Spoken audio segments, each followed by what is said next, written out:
우리가 그렇죠.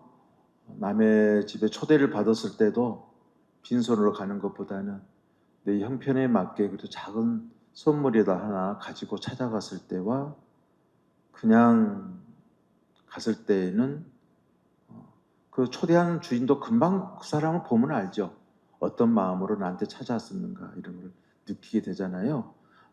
바로 미사에 참여만 하는 것이 중요한 건 아니고 그 말씀을 정말 함께 공유하고 묵상하면서 미사에 이렇게 머물렀었을 때 정말 받는 은혜가 더욱더 크시리라고 여겨져요. 오늘 복음 말씀에서 보면 그 열왕기 상권의 그 첫 마디가 12장 26절에서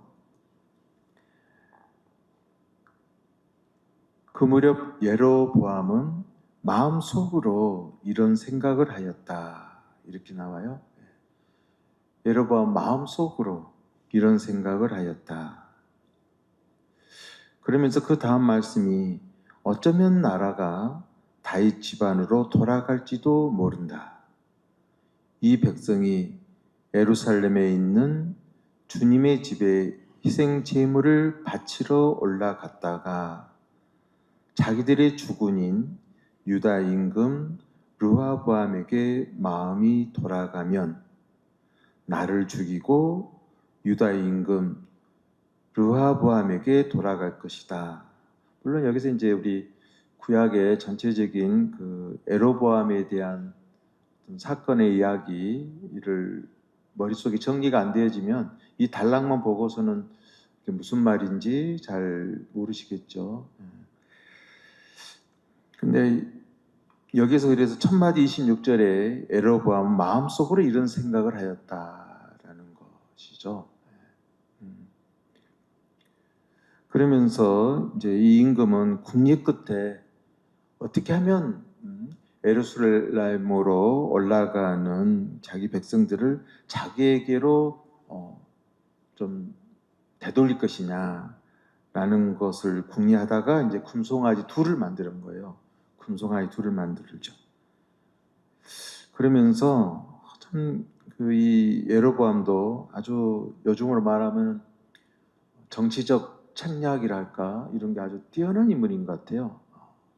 그래서 이제 이런 말까지 해버리는 거예요.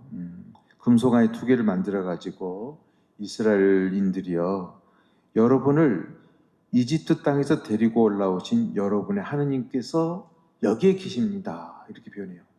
금송아지 두 개를 탁 만들어 놓고 그러면서 금송아지 하나는 베텔에 두고 하나는 단에 두었다라고 하거든요. 그러니까 또 어떻게 백성들은 그 말을 믿고서 이제 베텔에 가고 단으로 가면서 금송아지 앞에 예배하러 간 것이죠. 임금이 그렇게 말을 했기 때문에.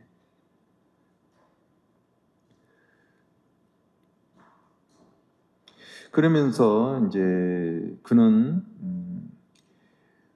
여기서 더 나가가지고 베텔에서 자기가 만든 송아지들에게 자기가 만든 송아지잖아요. 자기가 만든 그 금송아지에게 제물을 바치고 또 자기가 만든 산당의 사제들을 베텔에 세웠다. 여기서 저는 이제 주목해야 될 부분이 자기가 만든 금송아지. 여기 우리가 한번 주목해야 돼요. 내가 만든 내 삶의 목표, 지향, 나는 이렇게 살아야 되겠다라고 강하게 확신하는 그런 자기의 바램의 상들이 있는 것이죠. 자기가 만든 송아지들. 우리 뭐 어렸을 때 또 우리 학교 교육이 그렇잖아요. 여러분은 커서 이러이러한 사람이 돼야 된다. 뭐 여러 가지 많은 가르침을 부모로부터도 많이 받게 되고 그렇게 늘 훈육 받으면서 자라고 왔잖아요. 그러면 제가 여기에서 오늘 복음 말씀에서 마르코 복음 8장 이제 1절에 10절에 보면은 예수님께 많은 그 가르침을 받으려고 많은 군중이 모여 있었는데 먹을 것이 없었어요. 그러면서 이제 제자들을 가까이 불러가지고 말씀하지요. 저 군중이 가엾구나.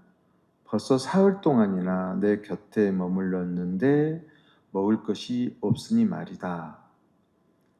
내가 저들을 굶겨서 집으로 돌려보내면 길에서 쓰러질 것이다.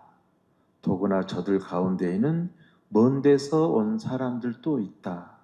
물론 예수님의 이런 자기에게 모인 이스라엘 백성들에 대한 어떤 관점과 비교할 수는 없는 것이지만, 예로니모가 자식이를 위한 군송아지를 만들어서 이스라엘 백성들을 자기 희하에 두려고 했던 그런 어떤 방식과, 그건 너무나 한번 이렇게 좀 더 들여다볼 필요가 있는 것이죠. 근데 이것은 사건의 비교가 아니라 현재 내 삶을 보라는 거예요. 내 삶을. 나는 지금 무엇과 무엇을 비교하려고 하는 건가? 라는 그런 부분을 들여다보는 거, 이게 굉장히 중요한 부분이겠죠. 이때 여기서 이제 그 제자들이요, 예수님의 그 말씀을 듣고 이 광야에서 누가 어디서 빵을 구해 저 사람들을 배불릴 수 있겠습니까? 하고 대답하죠. 이 광야에서 먼지만 일고 정말 풀 한 폭이 없는 이 광야에서 누가 어디서 빵을 구해서 저 사람들을 배불릴 수 있겠습니까? 라고 제자들은 말을 해요. 그럼 이 부분은 바로 또 열왕기 상권의 에르보암의 생각처럼, 그때 에르보암은 마음속으로 이런 생각을 하였다 그러거든요. 마음속으로 이런 생각을 하였다. 이 모습과 오늘 제자들이 예수님께 올리는 이 말씀의 차이, 같은 점은 무엇일까?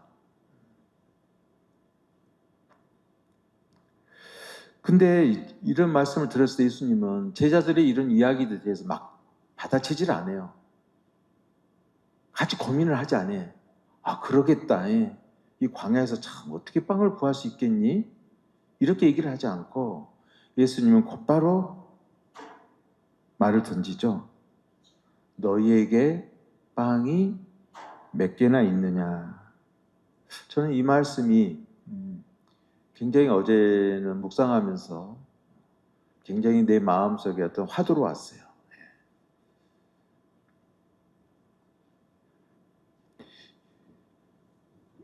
너희에게 빵이 몇 개나 있느냐라는 이 물음. 그걸 이렇게도 한번 묵상해 볼 수 있겠죠.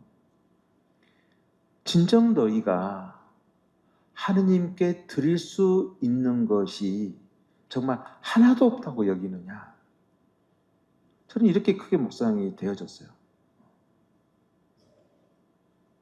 내가 처한 처지에서 내가 놓인 그 어떤 절망의 상황 안에서도 너는 늘 절망과 그 고통의 늪으로부터 벗어나려고만 했었지. 너가 진정으로 그 처지 속에서도 가장 먼저 하느님께 네가 드릴 수 있고 봉을 해줄 수 있는 것이 정말 내 안에 있는가 없는가에 대해서 한 번이라도 살펴본 적이 있느냐. 제자들에게 이것은 굉장히 큰 물음인 거죠. 앞으로 제자들이 도시 파견되어서 복음의 여정을 겪어 나갈 때 수없이 겪을 수 있는 부분이잖아요. 아무 의지할 데도 없는 그런 낯선 타향에서 예수님 말씀의 복음을 진리를 전할 때 항상 맞부딪히는 내용이거든요. 이 광야에서 누가 어디서 빵을 구해 저 사람들을 배불 수 있겠습니까? 라는 것은 본인들이 끊임없이 겪을 수 있는 그런 내용이거든요. 그 당시에 장면만이 아니라 그때 예수님이 그들한테 던졌던 이 메시지, 너희에게 빵이 몇 개나 있느냐라는 이 물음을 우리는 어떻게 고백을 해야 될 것인가? 그래서 오늘 이 마르코 복음사가에서는 오늘 좀 다른 또 복음사가들하고는 달리 여기에서는 빵 7개라고 나오죠. 다른 데서는 또 오병 이어로 나오기도 하고 빵 7개가 있습니다라고 표현하거든요.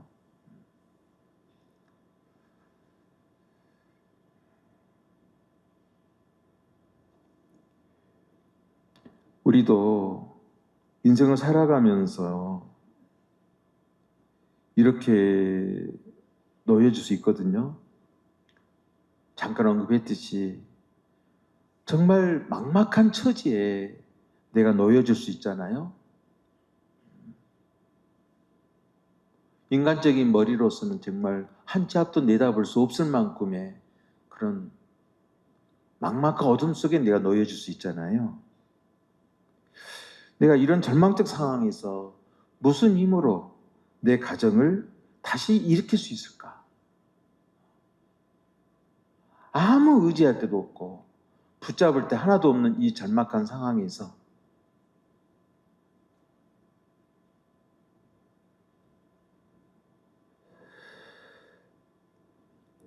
우리도 우리 한 삶을 살아가면서 항상 부딪힐 수 있는 거예요. 본당 내에서는 어떤 단체를 이끌어간다든지 또 어느 사목 여정에서도 똑같이 겪을 수 있는 부분이거든요. 그랬을 때 예수님의 이 말씀 우리에게 굉장히 중요한 거라는 거죠. 너에게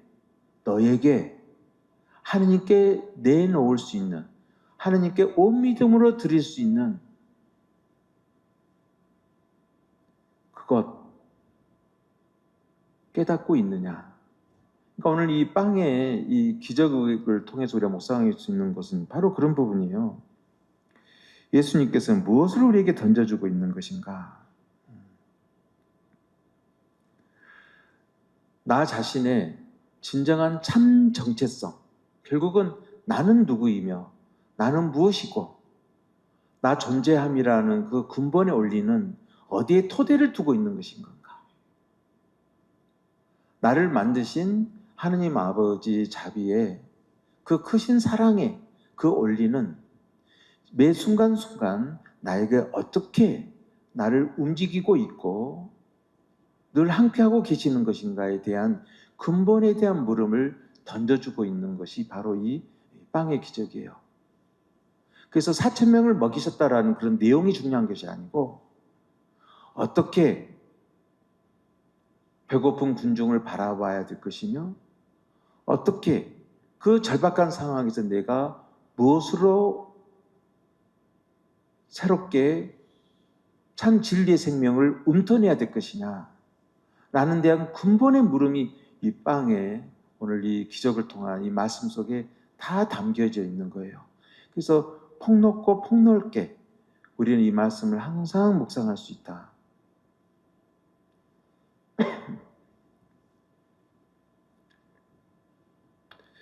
그러면서 우리 이 말씀을 통해서 묵상할 수 있는 그거죠. 내가 숨을 쉴 수 있다라는 거. 배고픔을 느낄 수 있다라는 거. 서로의 서로 얼굴을 바라볼 수 있다라는 거. 그래도 나는 하느님께 탄원할 수 있다라는 그 밑바닥에 힘이 나에게 움직이고 있다라는 그것도 주님께 다 드려야 되는 거 아니겠어요? 가장 중요한 거. 너의 목숨을 내놓지 못했다는 거. 하느님께 절대적인 믿음으로 나를 온전히 봉헌하지 못했다라는 것. 그 믿음의 봉헌만 있다 그러면 나머지는 주님께서 다 채워주신다는 것. 이 진리. 이것을 우리에게 아주 깊은 곳에서부터 깨닫게 해주고 그 지혜의 눈을 열게 해주시는 말씀이 오늘 이 복음 말씀이에요. 그래서 첫째는 가장 내 내면에 가장 근본적인 삶에 생동할 수 있는 그 사랑에 올리는 어디서부터 비롯되어지는 것인가에 대해서부터 내 지혜의 눈을 열어야 되고 그리고 서로가 서로를 바라보는 다정한 눈빛, 어루만진 서로 함께 한다라고 하는 신뢰, 사랑, 이것도 우리 내어줄 수 있는 거 아니겠어요? 조직적이고 거대하고 어떤 광대한 자산, 오래된 전통 속에서만 구원의 열쇠가 있는 것이 아니다라는 거. 가장 작은 것, 하나에서 하나님께 감사할 줄 알고 하나님께 내어놓을 줄 아는 그 믿음, 그 믿음을 하나님께서 원하시는 거고 바라시는 것이죠.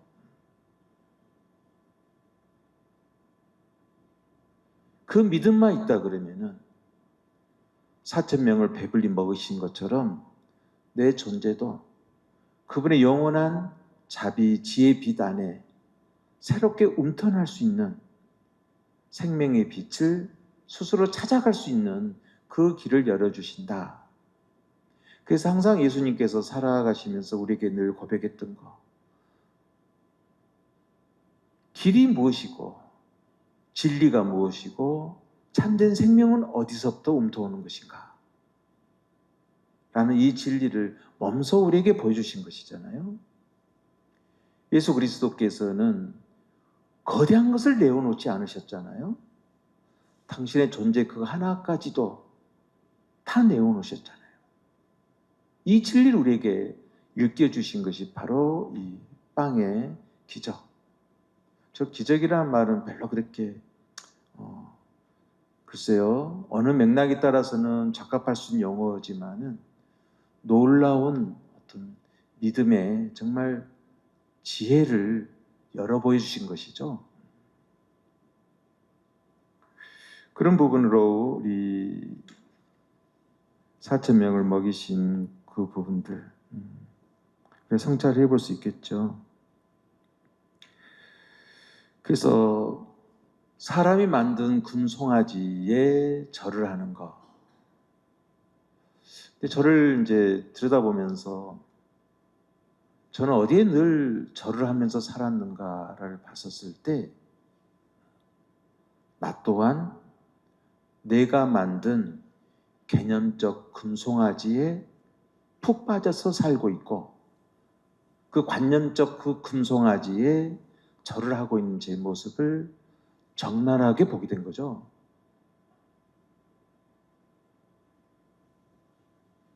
내가 조금만 어려워지고 힘들어지고 굶주리고 헐벗어지게 되면은 금세 금송아지를 찾거든요. 나에게 행운을 가져다 줄, 복을 가져다 줄 금송아지를 찾고 있어요. 내가 하느님부터 부여받은 것을 내어놓을 그 믿음이 없구나. 그러니까 나를 번민케 하고 나를 절망케 하는 것은 사건이냐 어떤 상황이 아니라 내 믿음의 부족함에서 오는 것이다라는 것을 크게 배우는 거죠. 느끼게 되어지는 거. 그러면서 우리에게는 무엇보다도 하느님이 나를 내셨기 때문에 항상 내 마음의 첫 자리는 하느님 아버지께 온 믿음으로 절을 드리는 것. 그리스도 예수님의 이름으로 항상 그분 앞에 앉는 것. 그리고 사람을 하느님처럼 사랑하는 것. 여기에서부터 모든 하느님의 구원과 진리는 열리게 된다.